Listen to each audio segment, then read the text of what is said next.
Do you want to play better golf? Of course you do.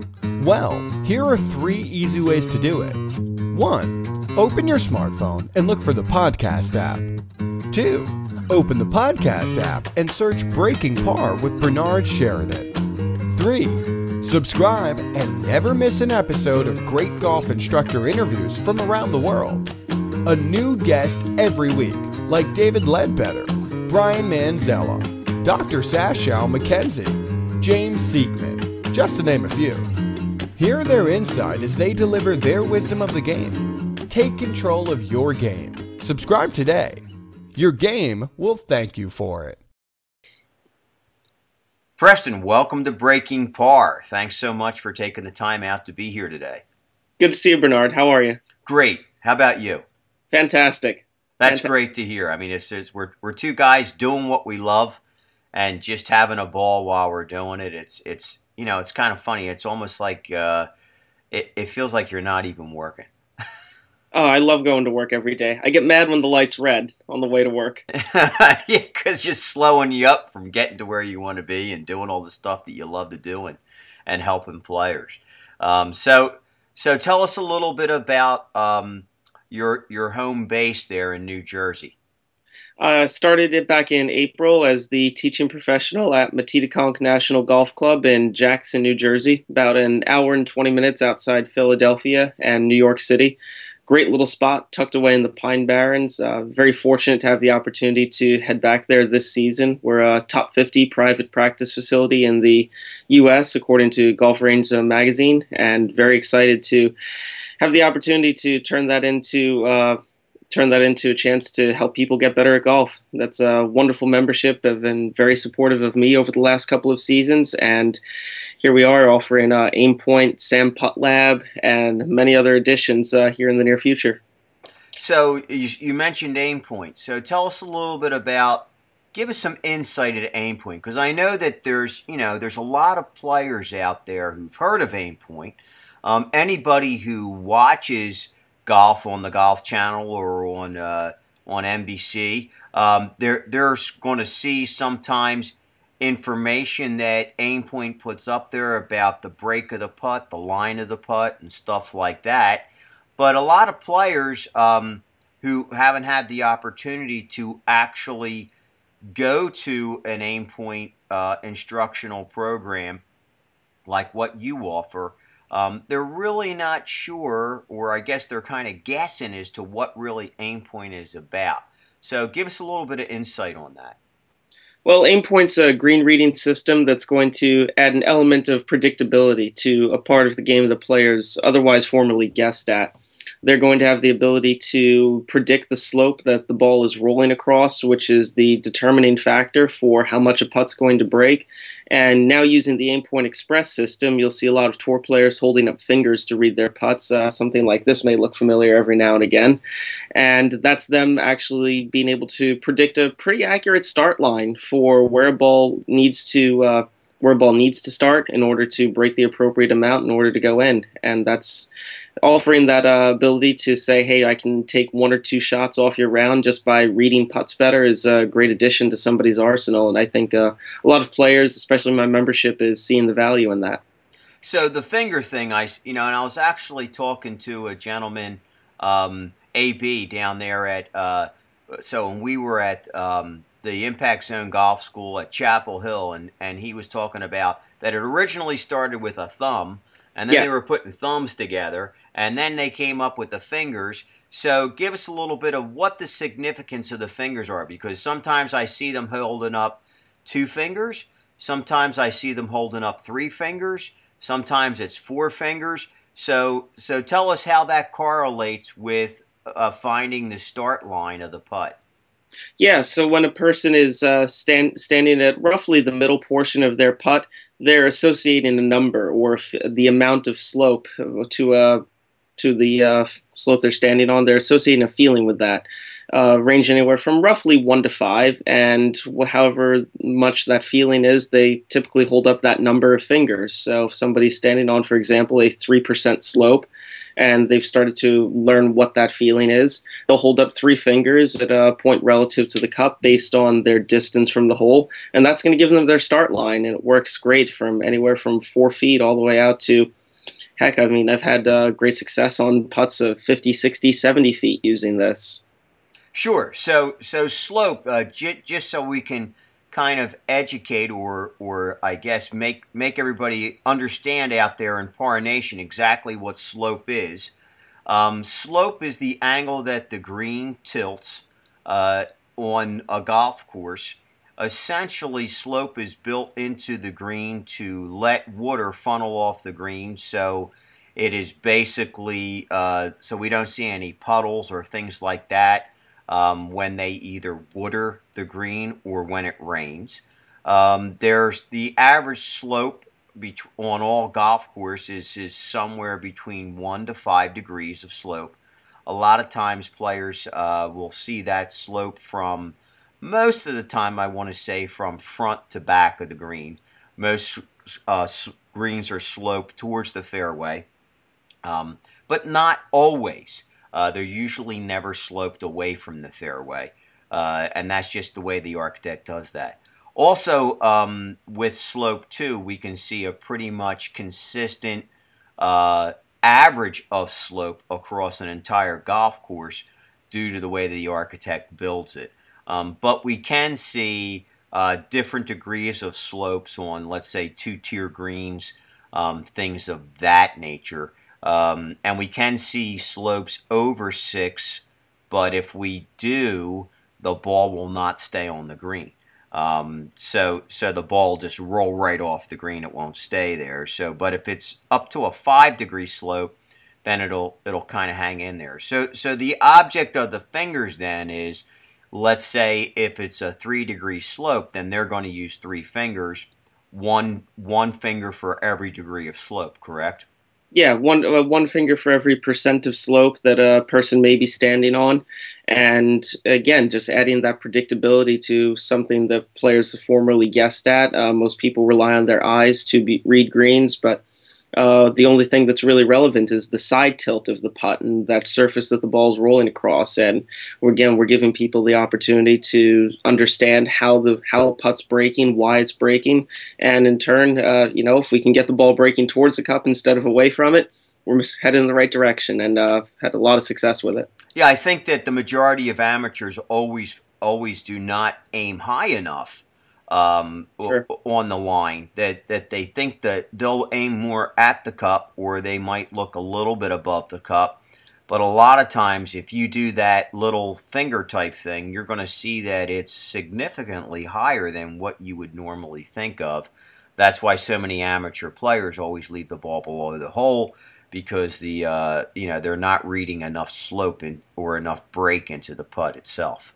Sure. The overwhelming response from students when they first start understanding the Aimpoint system is the first thing out of their mouth is, I would have never played that much break. And once you get them to turn off that internal discomfort because they see something they don't like or they're not accustomed to, then they see immediate success on the putting surface. They start seeing that, hey, maybe there's something to this, and I can, in fact, have the ability to say, I can stand over a 10-footer, and all of a sudden I like my chances more of holding this putt.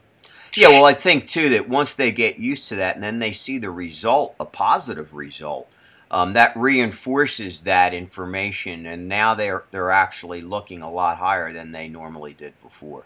So with this system also, is there part of that where I want to say in the training of it, is there any way to work on distance control or speeds of putt?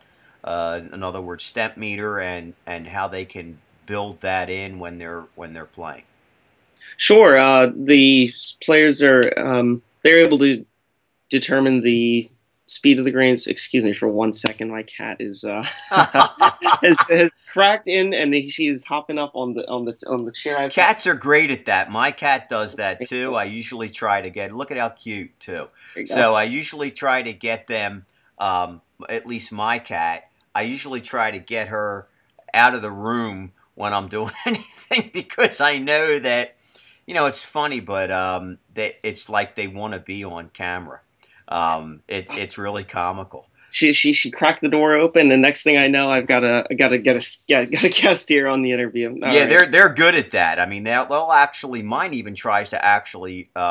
We have a Maine Coon, and Oh, yeah. she's pretty tall. So when she stands up on her hind legs, she can reach the doorknob, and she's actually tried to pull that door knob down. Because it's one of those handles. It's not like a knob. It's actually like one of those little lever handle type things. And if she grabs it, she can actually open the door. And I'm like, whoa, what the heck is going on? I mean, she's only a little bit over a year old now. She's actually my daughter's cat, and my daughter moved back home, and now my daughter's like, well, she's the family cat now because she kind of got attached to all of us, and we love her. She's a great cat. There you go. My neighbors have a Maine Coon. Absolutely, just beautiful, beautiful cats. Yeah, they're big cats. Yeah. They're really big, and for me, for my whole life, I was really a dog person. I was allergic to cats, but as I've gotten older, luckily for my daughter, I outgrew that, and it seems too that particular type of cat is not quite as it doesn't affect allergies as much. So even if I think I did have it, I haven't noticed anything at all since she's been here since August, and right now we're talking. This is being taped in May, and so it's worked out really well. And they, it's great to have pets. I love pets. I think I'm definitely a pet person. So as we talked about speed, before we were interrupted, but by our catastrophe.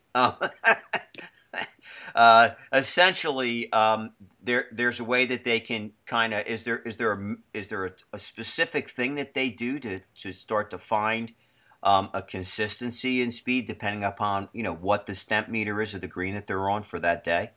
Absolutely. We suggest all the players get comfortable with a particular holing speed that allows the cup to be its absolute largest when the ball's traveling towards it, just allowing gravity to act on the golf ball, pull the ball down into the cup. Ball traveling faster, the ultimate target's going to be a little bit smaller. And within the Aimpoint system, we also have the ability to adjust the read based on the speed of the surface as well. So a player can, before they even get started on the golf course, have an understanding of about how fast the surface is going to be rolling that day. And again, just the ability to walk into a casino and tip the odds in your favor. You're crazy if you wouldn't, and we feel like that's what we can offer.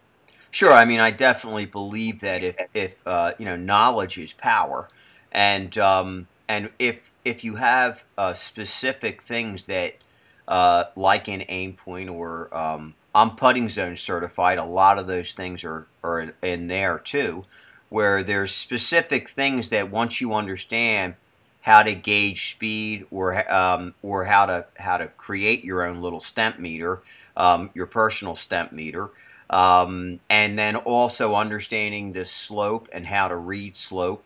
And all that information, it really makes a huge difference in being able to make now educated decisions on what you're going to do to sink a putt, as opposed to guesswork of thinking, yeah, it looks like it breaks like this, or it looks like this is going to happen, or I think that this is the fall line, or things like that.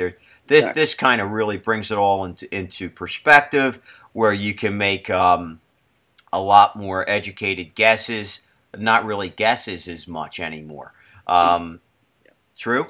For sure. No doubt about it. Yeah, and I think, too, that really raises the confidence level of the player who's doing it. And now, of course, we all know as instructors, and even as players, that when our confidence level is higher, we have a much greater success to be able to sink that putt. It's that ability to stand over a 6-foot putt and know if it is left edge or ball outside the left edge. Yeah, no, absolutely. I mean, and that's a huge difference in 1 putts, 2 putts, and 3 putts. So, are there specific drills that you guys do in that with Aimpoint, or is it more the method and then you go? Well, actually, courtesy of Robert Chiono and Mark Sweeney, we have the ability to offer now Aimpoint slope training boards. So what people formerly were only able to practice at the golf course, really, because it's not too often you find a closely mown grassy area to be able to practice feeling your side tilts and identifying that 1, 2, 3, 4, and 5. We now offer slope boards, so people can purchase those, take them home with them. And again, the ability to detect the side tilt is the only skill acquisition portion of Aimpoint. And once a player gets a firm handle on that, they have that heightened awareness on the golf course, and it doesn't take a lot. Practicing it maybe 5-10 minutes a day and just understanding what 1 through 5 feels like is hugely beneficial. So yeah, so and I've seen these online. I actually saw John Dunnigan post a little picture of this slope board. So essentially what it is it's a board, and the players place both feet on the board. One side of the board is higher than the other. You can adjust it to the amount of degrees, so that when you stand on that, you can feel that your right foot is higher than your left, and how many degree, and get used to that degree, or vice versa. Your left is higher than your right, and get used to the feel of how that is, so you can better understand slope when you're on the green, and then be able to use that, and then use your fingers to correlate for that different slope, whether it's 1, 2, 3, 4, and be able to start to hone that in a lot easier. absolutely, no doubt about it. Yeah. So tell us a little bit more about, because you talked at your top 50 practice ranges in the U.S. where you are. Tell us a little bit about the layout of what you guys have over there, and how it's just absolutely incredible. Because I have been there, and when I went to that range, I actually did a U.S. Kids Golf certification at that course, and they took us out on that range, and I was like, wow, this is awesome. I mean, so tell us a little bit about it. Tremendous setup from the three teeing areas on a very, very large driving range, set up with 2 adjacent tee boxes, our daily tee and our member tee. 2 putting greens, both in that 6,000 square foot range, one up by the clubhouse and then one down by our small teaching building. And then in addition to that, an uneven fairway lies area on the back portion of our driving range, and remarkable short game area, 3 greens, real putting surfaces, and you can hit shots anywhere from greenside out to maybe 130, 140 yards to really work on that, work on those scoring clubs, and often an area that people overlook, but I find it very difficult to believe there isn't a shot on our golf course that you can't recreate at the short game area. So truly a tremendous asset, and a lot of people, they rave about the 27-hole golf course, but for those that have just visited Matitaconk, they do like you did, and they say, like, wow, that practice facility is really a special area. Well, I think it's because, like you said, there's so many different spots on that practice range where you can emulate what you're going to face on the golf course. And so many ranges, especially when it comes to uneven lies and things of that nature, and short game stuff, a lot of them don't have that. A lot of them are level, and they just have target greens out there or just pins out there, and players are hitting off a level surface. And we all know that there's not a lot of golf courses that are level for most of the way around. I mean, there are some that look to the eye like they're level. Maybe Florida, places like that where it's a lot more level. The topography is level. But when you get into the Northeast corridor, at least, there's really no golf courses that are level. There are all a lot of undulation going on in hills and valleys and things like that, which for me, I love. That's my favorite kind of golf. The hillier it is, the more I enjoy it. But then again, when you look at like the Masters, I mean, we're talking like a 100-foot elevation drop from the 18th tee down to the 12th tee. That's a huge drop in elevation.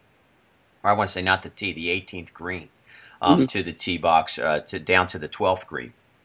So huge drop in elevation, even though that is this down south type course. So having that at your access, when you're teaching, are you using all the different points of that practice facility? Oh, absolutely. You have to. I think for the basic training for a lot of players, we find ourselves on the driving range. But for some of my more experienced players that are really looking to take things to the next level, it's about shocking the system and that additional variety in practice, getting them to step out of their comfort zone and the ability to recreate different shots to different targets and understanding and bridging the gap to take their driving range swing to the golf course, and the ability to offer that and make sure the players are really getting the most out of their experience is a definite step in the right direction for their golf game. Now, because you're a young guy, and you're single and free to roam as you wish, like give or take, right? So, so guys like me who are older guys, we don't have that opportunity quite as much anymore. I still can roam around, but not really as much because of family obligations and things of that nature. So I know that you spend a good chunk of the winter kind of roaming around and learning more about your craft and about the game and about how to help others better. So give us some insight on some of the most valuable lessons that you learned this winter, and or the most valuable information that was imparted to you on your journeys throughout the winter of 2014-15. Where to start for that one? The small laundry list of people that really just huge influences in my career. Had the fortunate to spend time with Jason Sutton at Carmel Country Club in Charlotte, North Carolina, and Andrew Rice at Berkeley Hall in Bluffton, South Carolina. Both just tremendous with their ability to use radar in their teaching. Their use of TrackMan is simply exceptional, and knowing and understanding how to take a lot of information that TrackMan can give you and boil it down to an efficient approach in a lesson and make it practical and understandable for the student in front of you. Being able to have that knowledge, that wherewithal to say, okay, when I do have a unit sitting in front of me, like I had this past weekend, was able to borrow a TrackMan from a friend for a couple of lessons, and knowing when's too much information and how to explain the relevant information succinctly so there's an understanding of that.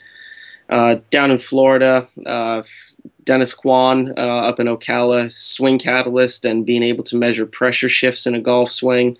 And again, an area that people are still exploring, trying to understand more of that. Billy Orr has a body track down at PGA Learning Center, and again, just being able to understand the movements of the golf swing and how that body is actually affecting what the club's doing, and an essential component to measuring ground forces, understanding how those work. Jason Sedan down at Orchid Island. Jason Sedan's place is just truly exceptional there, right on the water in Vero Beach, and great spot for him to have set up. He was kind enough to invite me out, play a little bit of golf, and see his day-to-day operation, and really was a different experience seeing somebody approach the mental side of the golf lesson and really put the onus on somebody to say, what are you actually doing out here on the driving range? That opened my eyes to some things that I could definitely do differently, and great exposure as how to better tap into somebody's full potential at that point. How much of this stuff have you found since you've gotten back now, and we're in the spring? I mean, because right now we're taping this. It's May. This will probably be aired sometime in late July, early August. But for all of our listeners out there who are in Par Nation, how much of this stuff are you actually found that you've implemented since you've come back and have gone through the season with your students, and how much have you seen a change or growth in the way that you're doing it and how it's affecting your students? Oh man, having the ability to watch Jason, Andrew, Dennis, Alan Burton on TrackMan and seeing how they use radar is just hugely important for the work I did this past weekend with TrackMan. I know I might have taken a different approach before and might have tried to perhaps create too deep an understanding for some of my students, and again, just understanding in a very practical sense that less is more, even though all four of those guys, all owners of TrackMan, and so very knowledgeable about the use of radar, but understanding that you can only give but so much to a student, and giving only the most relevant points to a student. It was using that technology to add validity to what the instruction was, and being able to demonstrate tangible improvement. Yeah, I love what you said there. Less is more. I mean, I've always felt that way.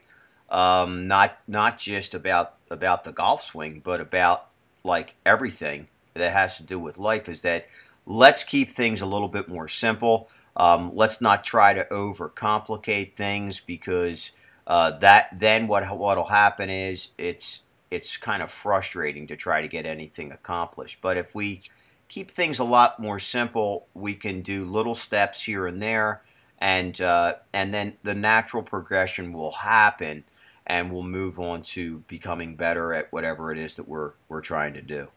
Yeah, absolutely, absolutely right. Yeah. So as we're kind of winding this up here, because this has been a great interview. I mean, and we really, I mean, it's so great for me personally to have young guys like yourself on the show, because you bring a totally different, energetic, youthful, I want to say, vigoration into what you do. There's that excitement level is so much higher. I know that I'm just like a little kid. I'm always excited anyway, even though I'm an older guy now. I still have that youthful excitement. I think that that's important for all instructors, to be able to bring that to the table, because it becomes infectious. People just want to, just love to be around someone who's having a great time, is excited about what they're doing, is excited about helping others, is excited about learning more, as much as possible, which you bring to the table. And I think that all great instructors, yourself included in that, they have that constant thirst for knowledge, and they're always seeking information from others, no matter what their age. And I hope that you never lose that, because there's, the way this game is, there's always something new and exciting to learn. And then, of course, as the technology starts to change, we find new ways of doing things, and that makes it exciting all over again, and fresh, and just having a great time doing what we're doing.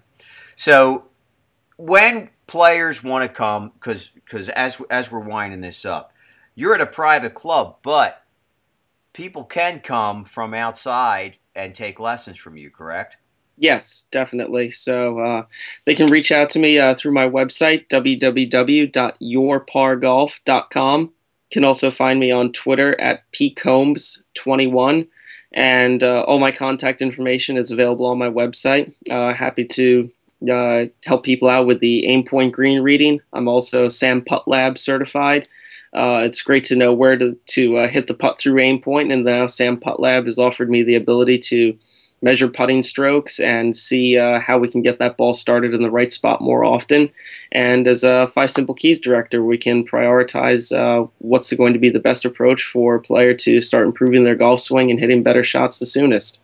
What would you say is your, at this level now, your most finest point of expertise? Do you think that it is putting? Right now, boy, I'm so deep into both the putting and the full swing. I'd like to think I can help players in all avenues, but being able to offer that Sam Putt Lab technology and supplement it with Aimpoint is definitely a special offering. Great. So, so imparting one word of wisdom that you would impart to amateur players out there to get better at their game, what would that be? The best piece of advice I can give them is to look for the best instruction that they're most comfortable with, and understand that if the instruction's being applied properly, there should be marked improvement in their golf game. And don't be afraid to seek out different opinions, different knowledge. A lot of great instructors out there, and while everybody that I feel I associate with is a fantastic instructor, it doesn't always correlate to the best end result for a student. So don't be afraid to go out there and look for that relationship that's going to click and produce the end result that you're looking for. Sure, it's kind of like dating. You know, when you start dating, you don't go out on a date and then just say, okay, this is it. This is the person, I'm going to marry them. And so you usually date a couple of different, and that's the object of dating, I believe, is even though I haven't dated in, oh my gosh, 30 years, but I still think that it's a lot like that. In other words, get to know the person a little bit, see if you like it. Sometimes you'll know right away if that person is right for you or not. Don't give up on taking instruction just because one instructor that you go to you get a bad taste in your mouth or you're not happy with. Dabble around, check it out, talk to different people, try different lessons, go to different places. Find out someone who you feel comfortable with. Once you fit that mold, then start to say, okay, this is the person for me, and I can really start to now dive deep into getting the most out of it. And then also, too, like you said, there's certain specific people who really specialize in certain things. You might want to go to someone like yourself right now for putting, and then maybe go to someone else for short game, like, let's say, Andrew Rice. And then maybe go to someone else for specific swing mechanics or for feel or whatever it is. So that's some great advice. So thanks so much, Preston. As always, it's a pleasure speaking with you. And we'll all be looking for this show to be aired somewhere around the end of July, middle of August. Sounds good. Thank you very much, Bernard. Really appreciate the time on here. Oh, my pleasure. And as we always say here, until we meet again, try to keep it in the short grass. I know you always do, but we always like to say that to finish. So far, so good. All right. Take care.